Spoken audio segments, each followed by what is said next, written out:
Dalam video kali ini, saya akan menjelaskan tentang bagian 1, bab 1, yaitu gaya dan energi yang terkandung pada benda.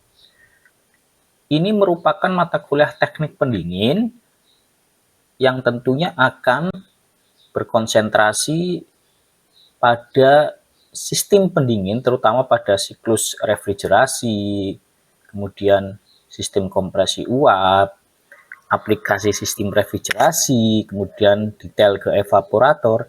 Kita akan mempelajari dasarnya dulu. Dasarnya yaitu kita akan mempelajari seperti gaya dan energi yang terkandung pada benda pada kuliah ini, dan energi panas, daya dan perubahan wujud, kemudian sifat udara dan psikometri, kemudian psikometrik chart. Jadi dasar-dasar itu harus dikuasai terlebih dahulu. Baiklah, kita mulai dengan bab 1, gaya dan energi yang tergantung pada benda. Pada bagian ini, kita akan membahas banyak hal ya, mulai dari massa dan berat jenis, sampai energi potensial internal. Nah, pada prinsipnya, sistem pendingin itu berbasis kepada prinsip-prinsip keilmuan dan rekayasa. Padahal keilmuan dan rekayasa itu sendiri mengakar pada ilmu fisika dan matematika terapan. Proses pendinginan udara ruang atau cooling process dan proses pemanasan udara ruang, heating ya, kebalikan dari cooling, itu berdasarkan kepada hukum penukaran kalor atau heat exchanger. Desain dan operasi peralatan pendingin dan pemanas ruangan berbasis pada salah satu cabang ilmu fisika, yaitu ilmu thermodynamics. Anda sudah dapat termodinamika di semester 2. Sedangkan proses aktual pada pengkondisian ruangan, yaitu pengontrolan suhu udara dan kandungan uap air atau kelembaban udara, bergantung pada pengetahuan dari salah satu cabang ilmu fisika yang lazim disebut psikometri. Nanti kita akan diskusi tentang psikometri lebih dalam. Pendistribusian udara yang sudah dikondisi ke ruang-ruang yang memerlukan dan pengaturan udara segar dari luar ruangan itu berhubungan erat dengan masalah ventilasi, ventilation. Kemudian proses aliran fluida dalam suatu siklus menyangkut aliran fluida dan energi kinetik. Setiap aspek yang ada di dalam sistem pendingin itu berkaitan dengan satu atau lebih prinsip-prinsip di dalam ilmu fisika. Konsekuensinya ya, prinsip-prinsip dasar ini seperti panas, kalor, suhu, berat jenis, gravitasi spesifik, tekanan, energi, usaha, dan daya harus dapat dipahami dan dihayati. Sehingga makanya beberapa pertemuan di awal itu kita mempelajari dasar-dasar tersebut. Energi itu dapat dinyatakan sebagai kemampuan untuk melakukan suatu usaha. Energi diperlukan untuk melaksanakan suatu usaha, dan suatu benda dikatakan memiliki energi itu ketika ia memiliki kapasitas untuk melakukan usaha. Jumlah energi yang diperlukan untuk melakukan suatu usaha selalu sama dengan jumlah usaha yang dilakukan. Sama halnya, jumlah energi yang dimiliki suatu benda selalu sama dengan jumlah usaha yang dikenakan pada benda tersebut. Usaha dan energi ini diukur dalam satuan joule. Oke ya, kita bahas satu persatu. Massa dan berat jenis. Dalam bidang teknik pendingin, ukuran utama untuk menentukan kuantitas suatu benda adalah massa. Biasanya dinyatakan dalam gram atau kilogram. Volume itu V, biasanya diekspresikan dalam sentimeter kubik cm⁻³ atau meter kubik ya. 1 meter kubik sama dengan 1 juta cm kubik. Ukuran lain dari volume fluida adalah liter. 1 liter itu sama dengan 1/1000 meter kubik. Kemudian ada berat jenis ρ, dinyatakan sebagai massa persatuan volume. Sedangkan volume spesifik dinyatakan volume persatuan massa, kebalikan dari berat jenis. Bila diekspresikan dalam formula matematika, maka Rho itu sama dengan M per V, massa per volume. Dan volume spesifik V itu V volume per massa. Berat jenis lazimnya itu diekspresikan dalam kilogram per meter kubik atau liter atau per liter, kilogram per liter. Jadi Rho itu sama dengan 1 per V dan V itu 1 per Rho, karena kan kebalikannya.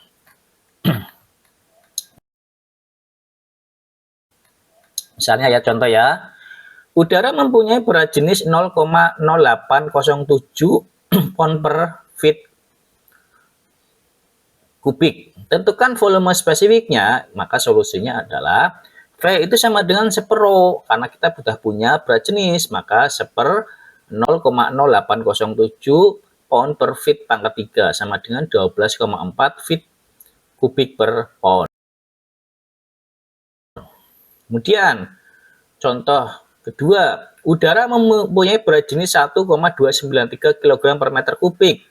Tentukan volume spesifiknya, maka solusinya adalah V 1 per Rho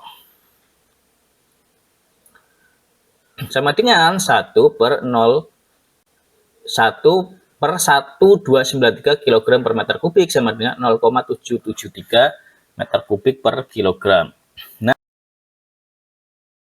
berikut adalah tabel ya, berat jenis dan gravitasi spesifik beberapa zat, beberapa benda ya.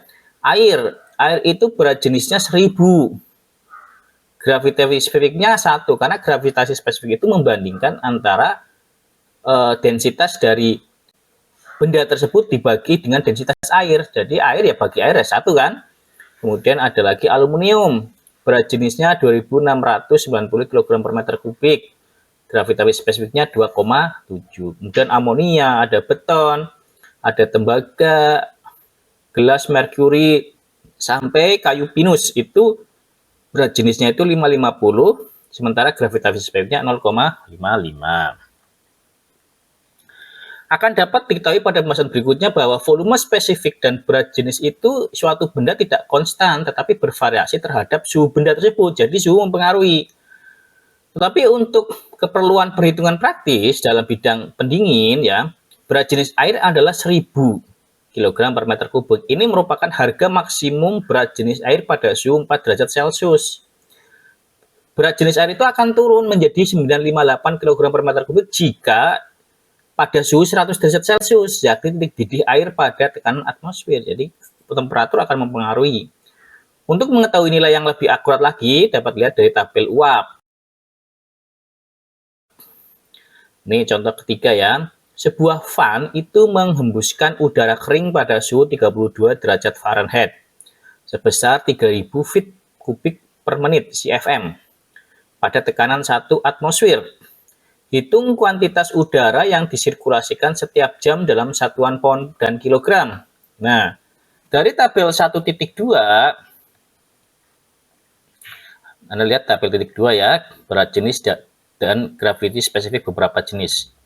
Dari tabel 1.2 diperoleh Rho itu 0,087 pound per feet pangkat 3. Jadi Q-nya sama dengan 3000 dikalikan 0,0807 sama dengan 14,520 pound per hour.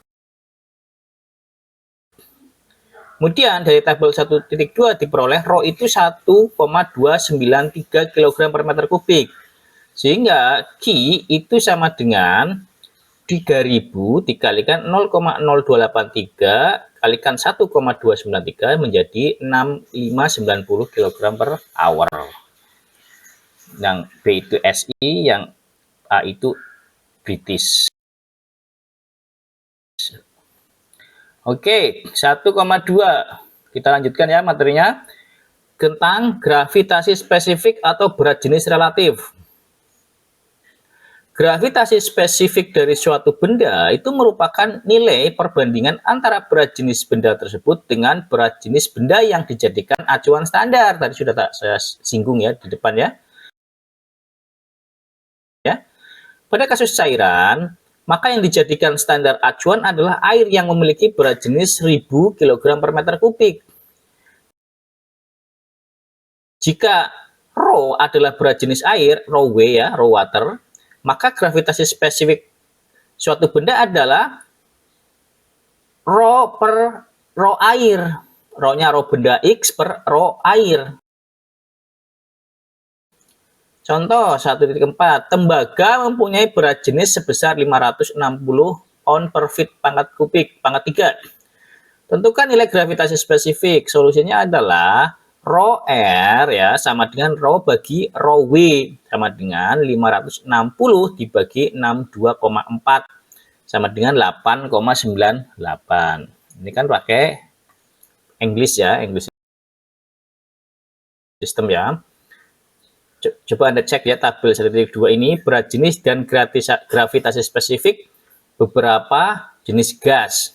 Misalnya udara gravitasi spesifiknya itu adalah 1, amonia 0,596, CO2 1,53, hidrogen 0,069 dan oksigen 1,105. Baik, mari kita lanjutkan ya. 1.3 ya, massa dan volume zat yang mengalir.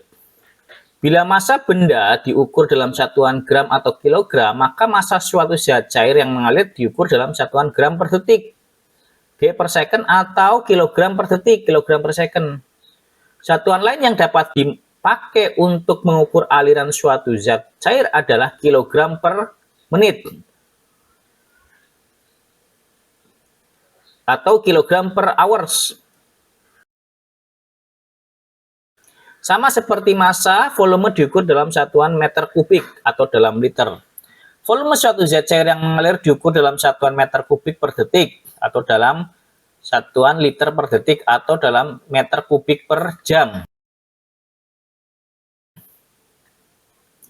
Dari persamaan 1.1 dan 1.2 dapat dibuat hubungan antara massa dan volume. Aliran massa dan aliran volume sebagai berikut. M sama dengan V dikalikan Rho. Atau V per V. Karena kan Rho itu kan seper V. Ya kan? Jadi bisa diganti menjadi V, volume spesifik.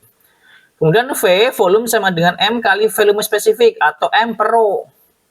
Karena volume spesifik sama dengan seper Rho. Ya kan? Oke, kita kasih contoh ya. Contoh. Massa air yang mengalir dalam suatu pipa adalah 0,03 meter kubik per second. Tentukan massa air yang mengalir dalam satuan kilogram per detik atau kilogram per second. Solusinya adalah, anggaplah berat jenis air itu adalah 1000 kg per meter kubik. Dengan menggunakan formula 1.4 itu kita didapatkan bahwa M sama dengan 0,03 meter kubik per second ya, dikalikan 1000 sehingga mass flow-nya adalah 30 kg. Contoh lain. Sebuah kompresor refrigerasi memompa gas amonia. Laju aliran gas amonia itu adalah 85 pound per menit. Suhu gas amonia adalah 32 derajat Fahrenheit dan tekanannya itu 1 atm. Tentukan laju aliran gas amonia dalam satuan CFM dan dalam satuan meter kubik per second. Nah, kita harus melihat tabel 1.2. Laju aliran gas dalam CFM Q sama dengan 85 ya. Laju alirannya 85 dibagi 0,482. 0,882 itu dari tabel sehingga menghasilkan 176 feet kubik per menit. Ini adalah CFM. Nah, dalam meter kubik per second ya, satuan internasional, maka Q sama dengan 176 dikali 1/60 menit per second untuk mengkonversinya dibagi 35,3 feet pangkat 3 per meter kubik. Ini tabelnya tabel 1.3. Sehingga hasilnya menjadi 0,0831 meter kubik per second. Kemudian ada contoh lain nih. Contoh lain. Udara yang masuk ke koil pendingin mempunyai volume spesifik sebesar 12,6 feet kubik per pound.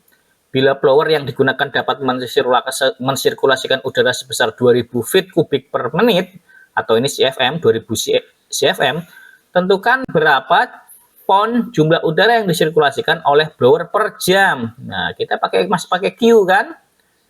Kita masih pakai Q, jumlah udara yang disirkulasikan, maka 2000 dikali 60 min per hours ya, diganti kan, dibagi 12,6 sehingga menjadi 9520 pound per hours. Jadi setiap hournya ada 9520 pounds udara. Oke, sekarang kita lanjutkan velocities dan kecepatan gerak benda. Contoh gerakan sederhana dari suatu benda yang dapat dilakukan adalah gerakan benda dalam kecepatan konstan pada garis lurus. Dalam hal ini, gerakan benda tersebut memiliki arah dan jarak yang sama per satuan waktu. Gerakan benda yang demikian dikatakan gerakan yang memiliki velositas konstan, kecepatan konstan. Ingat bahwa istilah velositas konstan itu mempunyai implikasi tidak adanya perubahan arah dan kecepatan benda. Tetapi ya, bila benda bergerak dengan kecepatan konstan, maka arah gerakan benda tersebut dapat berubah. Jadi velositas atau kecepatan merupakan kuantitas vektor punya arah ya, di mana satuan velositas memiliki arah dan besaran. Sedangkan kecepatan speed merupakan kuantitas skalar. Jadi speed itu kecepatan skalar, velositas kecepatan vektor. Skalar ini tidak memiliki arah, tetapi hanya memiliki besaran. Ada angkanya, tapi tidak ada arahnya. Walaupun begitu, karena arah gerakan tidak begitu penting, maka dalam buku ini, velositas dianggap sama dengan kecepatan, yaitu sebagai kuantitas skalar. Kecepatan benda yang sedang bergerak adalah jarak yang ditempuh benda bergerak per satuan waktu. Lihat persamaan 1.6 ya. V sama dengan S per T. Dalam hal ini, V itu kecepatan dalam satuan meter per detik, meter per second, atau meter per menit, atau kilometer per jam, bebas ya. Jarak S itu jarak yang ditempuh dalam meter atau kilometer, kemudian T itu adalah waktu yang ditempuh, bisa second, menit, atau jam, hours. Nah, suatu peluru bergerak sejauh 1000 meter dalam waktu 3,5 detik. Hitung kecepatan rata-rata dalam satuan meter per second. Dengan menggunakan persamaan 1.6 ya, V sama dengan S per T persamaannya, maka V sama dengan 1000 meter dibagi 3,5 second, sehingga kecepatannya adalah 285,7 meter per second. Oke ya, mudah-mudahan sampai tahap ini itu Anda bisa memahami ya. Kita lanjutkan lagi ya, kita lanjutkan di bagian percepatan. Di bagian percepatan 1.5. Benda yang sedang bergerak biasanya akan mengalami perubahan kecepatan. Gerakan benda yang mengalami perubahan kecepatan lazim disebut sebagai akselerasi gerakan. Percepatan ya, akselerasi percepatan, dan satuan waktu dari perubahan kecepatan disebut sebagai akselerasi atau percepatan A. Akselerasi atau percepatan dapat positif atau negatif tergantung pada nilai kecepatannya apakah naik atau turun. Bila kecepatan awal adalah VO dan kecepatan sesaat adalah VIR, maka pada waktu T detik diperoleh formula seperti berikut. VI ya tadi ya, kecepatan saat itu VI. VI sama dengan VO plus A kalikan T, persamaan 1.7. Bila gerakan benda dimulai dari keadaan diam, sehingga kecepatan awalnya adalah VO-nya adalah 0, maka persamaan 1.7 itu disederhanakan ke persamaan 1.8. VI sama dengan A kali T. Kenapa? Karena VO-nya 0. Kemudian T sama dengan V per A. 1.9 ya, persamaan 1.9. Kemudian persamaan 1.10. A sama dengan VI bagi T. Dapat dilihat bahwa kecepatan rata-rata V suatu benda yang sedang bergerak dengan akselerasi sama dari posisi diam adalah VI per 2. Substitusikan persamaan 1.6 jarak yang ditempuh benda dalam waktu T detik. Sehingga S ya sama dengan VIT per 2 atau AT kuadrat per 2. Karena V-nya diganti dengan A. Oke ya. Kemudian percepatan gravitasi 1.6. Contoh nyata adanya akselerasi sama dalam kehidupan sehari-hari yang dapat diambil adalah benda jatuh bebas. Benda jatuh bebas dari ketinggian tertentu.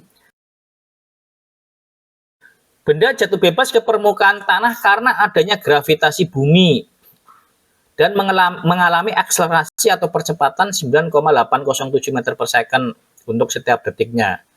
Nilai tersebut dikenal sebagai akselerasi standar atau gravitasi, atau dikenal pula dengan konstanta gravitasi universal atau G.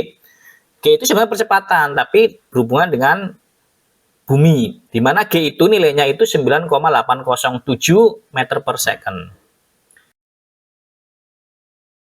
Contoh, suatu bola besi mempunyai massa 0,21 kg, jatuh secara bebas dari puncak gedung ke tanah. Bila gesekan udara diabaikan dan waktu yang ditempuh adalah 3,5 detik, tentukan A. kecepatan gerak bola besi dan B. tinggi gedung. Nah, dengan menerapkan persamaan 1.8 ya, persamaan 1.8 itu VI sama dengan A kalikan T. VI A-nya itu kan G, sehingga VI sama dengan 9,087 G dikalikan T-nya 3,5 second T, sehingga kecepatan benda tersebut yang jatuh itu 34,32 meter per second. Kemudian dengan menggunakan persamaan 1.11 tadi di atas yang S sama dengan VI kali T per 2, maka 934,32 meter per second ya dikalikan 3,5 dibagi 2 ya kan. Oh, 34,32 ya, sorry ya, ini bukan 934, 34,32, sehingga tinggi gedung itu adalah 60 meter. Ya, semoga Anda dapat memahami. Kita lanjutkan tentang gaya. Apa itu gaya? Gaya itu dapat dinyatakan sebagai suatu dorongan atau tarikan pada suatu benda. Gaya adalah sesuatu yang memiliki kecenderungan untuk membuat benda bergerak, membuat benda yang sedang bergerak menjadi terhenti atau mengubah arah gerakan benda. Gaya juga dapat merubah bentuk atau ukuran benda, sehingga suatu benda dapat dilipat, dibengkok, dan dipanjatkan atau dikompresi. Satuan gaya adalah Newton. Dalam hal ini, Newton itu dinyatakan sebagai gaya yang bila dikenakan pada suatu benda yang memiliki massa sebesar 1 kg, akan memberikan akselerasi sebesar 1 meter per second setiap detik. Bila dinyatakan dalam persamaan matematika adalah F sama dengan M kalikan A. Dalam hal ini, F sama dengan gaya dalam Newton dan M massa dalam kilogram, A akselerasi dalam meter detik. Contoh, suatu gaya yang dikenakan pada suatu benda yang memiliki massa 15 kg menimbulkan akselerasi benda sebesar 10 meter per second kuadrat, searah dengan arah gaya. Tentukan besar gaya tersebut. Solusi menggunakan formulasi 1.12 ya, gaya Newton, F sama dengan M kali A. Mudah ya, maka F-nya, M-nya 15 kg kali 10 sama dengan 150 Newton. Gaya gravitasi ya, kita lanjutkan ke gaya gravitasi 1.8. Gaya gravitasi yang dikenakan pada suatu benda dapat ditentukan dengan mensubstitusikan gaya gravitasi lokal G ke dalam faktor akselerasi, faktor percepatan A. Dalam persamaan 1.2 di atas ya tadi ya. Jadi bila digunakan untuk menghitung gaya gravitasi, maka persamaan 1.12 dapat diubah menjadi F sama dengan M kali G. Kalau tadi kan Fm kali A. A-nya percepatan, tapi kalau diaplikasikan ke gravitasi, maka Fm sama dengan F sama dengan M kalikan G. Contoh nih, tentukan besarnya gaya gravitasi yang dialami suatu benda yang memiliki massa sebesar 25 kg. Gampang ya, dengan menggunakan persamaan 1.13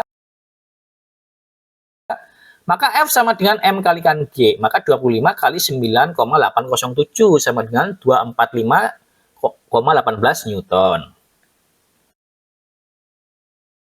Kemudian, energi kinetik eksternal. Energi yang dimiliki oleh suatu benda itu dapat bersumber dari dua tipe energi, yaitu energi kinetik dan energi potensial. Energi kinetik merupakan energi yang dimiliki suatu benda sebagai hasil dari adanya pergerakan atau kecepatan. Misalnya nih, benda jatuh, aliran fluida, dan bagian-bagian yang bergerak dari suatu mesin itu menimbulkan energi kinetik karena adanya pergerakan. Kinetik itu mesti berurusan dengan pergerakan. Besarnya energi kinetik eksternal yang dimiliki suatu benda merupakan fungsi dari massa dan kecepatan. Maka dirumuskan di 1.14 energi kinetik sama dengan M kalikan V kuadrat per 2. KE itu energi kinetik, M-nya massa, V-nya kecepatan. Contoh, suatu mobil mempunyai massa 1625 kg bergerak maju dengan kecepatan rata-rata adalah 50 kg per jam. Hitung besar energi kinetik yang dihasilkan. Maka, kecepatan 50 kg per jam sama dengan 13,89 meter per detik. Kita pakai persamaan ya, diperoleh KE sama dengan MV kuadrat per 2, maka MV kuadrat per 2, 1625 kg ya, masanya ya, dikalikan 13,89 M meter second kuadrat bagi 2, maka energi kinetiknya itu 156,8 kilojoule.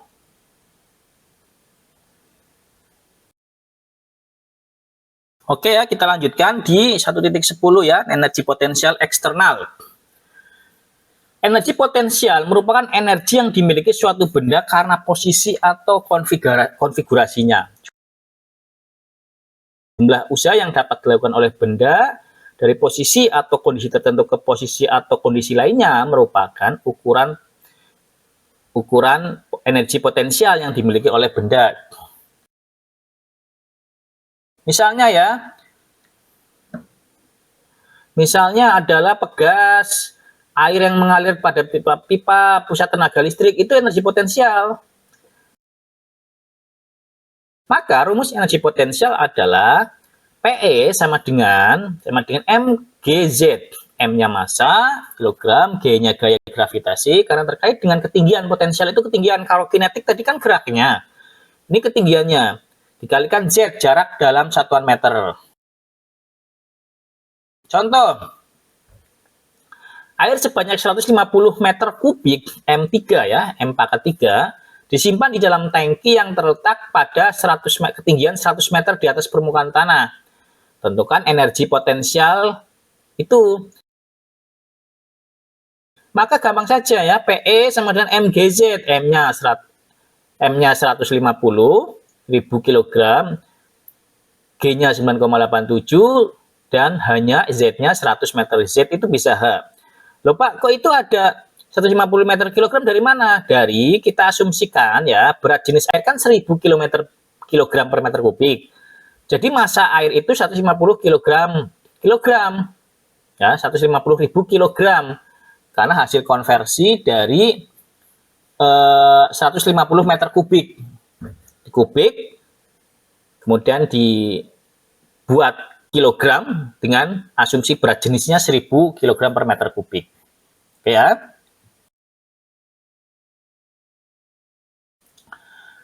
Kemudian energi eksternal total. Energi eksternal total yang dimiliki suatu benda itu penjumlahan energi kinetik KE dan energi potensial EP yang tadi kita bahas di atas. Contoh, tentukan besar energi eksternal total per kilogram yang dimiliki air yang mengalir dalam suatu pipa dengan ketinggian 200 meter dan kecepatan 50 meter per second. Dengan menerapkan formulasi 1.14 diperoleh KE-nya dulu, kita hitung KE-nya. KE sama dengan 1 kg kali 50 meter per second kuadrat per 2 sama dengan 1,25 kJ. Kemudian kita hitung PE-nya juga. MGZ atau MGH 1 kg kali 9,807 kali 200 sama dengan 1,96. Maka energi totalnya itu penjumlahannya KE plus PE sama dengan 3,21 kJ. Oke, kita lanjutkan.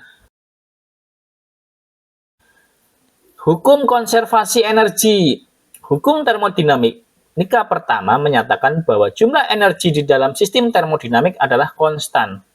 Tidak ada satupun kekuatan yang dapat meningkatkan atau menghancurkan, kecuali hanya merubahnya. Energi tidak dapat dihancurkan dan diciptakan. Energi merupakan usaha yang tersimpan. Sebelum suatu benda memiliki energi, maka suatu usaha harus dilakukan pada benda tersebut. Usaha yang dikenakan pada benda tersebut akan mengubah gerakan, posisi, atau konfigurasi benda dan disimpan sebagai energi. Dalam banyak kasus, energi yang tersimpan sama dengan usaha yang dilakukan. Dalam ilmu fisika, di samping diklasifikasikan dalam bentuk energi kinetik dan potensial, maka energi dapat juga muncul dalam bentuk lain seperti energi mekanik, energi listrik, energi panas, energi nuklir, energi kimiawi. Dan keseluruhannya siap diubah dari bentuk satu ke bentuk lainnya. Jadi bisa diubah-ubah. Misalnya pada elektrik toaster ya, energi listrik itu dirubah menjadi energi panas. Kemudian pada motor listrik, energi listrik diubah menjadi energi mekanik. Ya, kemudian kita lanjutkan. Energi internal. Menurut teori molekul, seluruh zat baik yang berwujud cair, gas, dan padat itu terdiri dari jutaan partikel mikroskopik yang disebut molekul. Istilah molekul menjelaskan adanya partikel terkecil yang dimiliki suatu benda. Misalnya, molekul air memiliki sifat seperti air. Setiap molekul terdiri dari suatu partikel yang lebih kecil lagi yang disebut atom. Sedangkan atom itu sendiri memiliki partikel elemental yang disebut proton yang bermuatan positif, kemudian ada elektron yang bermuatan negatif, dan neutron yang netral. Pada bab sebelumnya kita sudah mengenal adanya energi eksternal yang diakibatkan oleh adanya pergerakan dan kecepatan. Semua benda yang memiliki energi internal sebagai akibat dari adanya pergerakan dan kecepatan molekul. Jadi kecepatan molekul di dalam suatu benda itu direferkan menjadi energi internal.